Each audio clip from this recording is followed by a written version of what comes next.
Well, my thoughts on that, you can't control people unless you make them alive. When you manage a country, whether it be a monetary system, fascism, communism, socialism, you have to condition the people to uphold the social institutions that exist. If you didn't do that, you couldn't control people. That's why it's called divide and conquer. If you say, I'm Japanese, I'm proud of it. I'm Polish, and I'm proud of it. I'm Italian, I'm proud of it. You're separating people. All people need the same thing when you think about it. They need clean air, clean water, a relevant education, decent housing and clothing. They all need the same thing. They're not that different. It's your background that conditions you. Sometimes people think you can tell people something else and they would be different. It's really your background that shapes your behavior. If you were raised in an area where you grew up with kids from different races and different nationalities and different skin colors, and you got along with them and you liked them, that would override, possibly, what other people told you were good or bad about people. So you had a certain experience that was a kind of set that notion and your beliefs, and that verified your beliefs through the experience.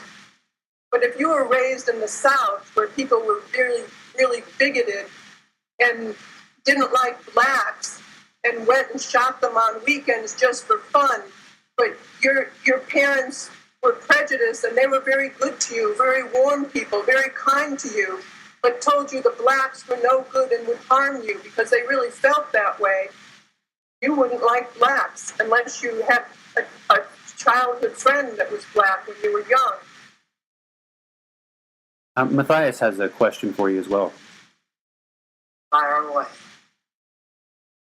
Hi. You had mentioned creating a formal language where people would be unable to misunderstand your ideas having to do with the resource-based economy. I find talking to people about ideas like the Venus Project is quickly compared to the idea of communism. Yes. And personally, I think that viewing ourselves as one organism is the only way of achieving a world without war and corruption. What is your response to people who fear the idea of communism based on history and encourage them to feel confident in a resource-based economy? Okay. Communism has banks and uses money. It has armies and navies, social stratification, prisons, police. We don't have any of that stuff. We have nothing in common with that.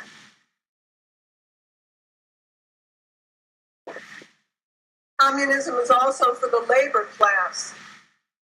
And we're for every person. You know, in today's society, if you give more money to the labor class, which they might deserve it, rightfully so, but then they jack up the price of the car. So there is no winning, no win-win in this society. So in a resource-based economy, everybody would have access. If you have any other specific questions, direct your question directly, and I'll try to answer it. If you have a particular point you want to make. Celene, you had some questions asked, did you not?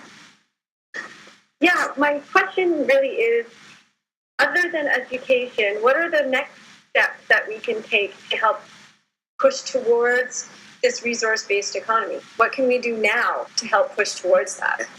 I want to tell you that politics was good 100 years ago. You don't understand. Everything that you have, your electric light, your washing machine, your cooking range, your refrigerator, your automobiles, your airplanes are all technical. You don't get anything from politicians. A politician never increased the production of food. A politician never diminished the amount of cancers growing in people. A politician doesn't know anything about medicine, geology, ecology, the history of civilization. They are merely verbalists, and they can't even talk to each other. So it's not through politicians that we can get something done. We ask you to go through our website under Get Involved and look at the different projects projects that we're working on, and people are joining us. We also have, if there's nothing that you can do or that you want to do with our particular projects, such as our PR project and our writing project and our lecture teams, then maybe you'd like to help with global activism. We also have our Venus Expressions team that are making videos and writing poetry and making films and posters and brochures to help the activist team when they want to pass things out in the streets or make displays on the Venus Project. So there's a lot that people are joining us with. We have different chapters around the world also. Or if we don't, you can see that on our website under Get Involved. And if we don't have a chapter in your area, perhaps you'd like to start one. And it's very important to us that people learn about this direction first, so they know how to talk about it and they can answer questions. We have over 100 questions and answers on our website. And on our TeamSpeak, we're holding like little seminars where people are reading Jaques' books and listening to his tapes and then discussing it so they understand this better. We also have tours here on Saturdays, and we have a lot of information for free on the internet and a lot of ebooks, but we're also charging as well because this helps support the project. We have no outside funding. And another thing that we're trying to do to help promote this direction is a major motion picture. We are asking for donations for that, for the script writer to work with us on the script that we have in mind, and to help get this off the ground. So there's a lot of things that you can do, but mostly become aware of what this project is so you can talk to others, because that's very important.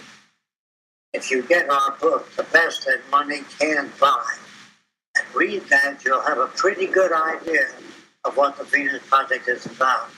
If you know nothing about it, it's very hard to think of how we handle various aspects. There's no basis for crime in a society where people have access to things. There's no basis for jealousy or envy because you can get anything anybody else has. That would really be the beginning of the civilized age. We're really in the tail end of the medieval times when you have to chisel off of one another. We're all chiseling off of one another. We're all out for ourselves. You get a toothache, somebody makes a couple $1,000. You hit your car, somebody makes a few more $1,000. There's no need to do this with our technology and our capability of producing abundance with our technology today.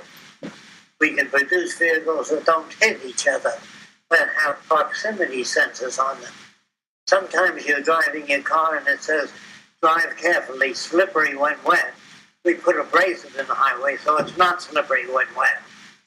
Sometimes it says, drive carefully, school children crossing. Well, you don't want those signs. You want to make crossing safe, that's all. So politicians don't know how to do that. That's what I'm trying to tell you. These are all technical problems.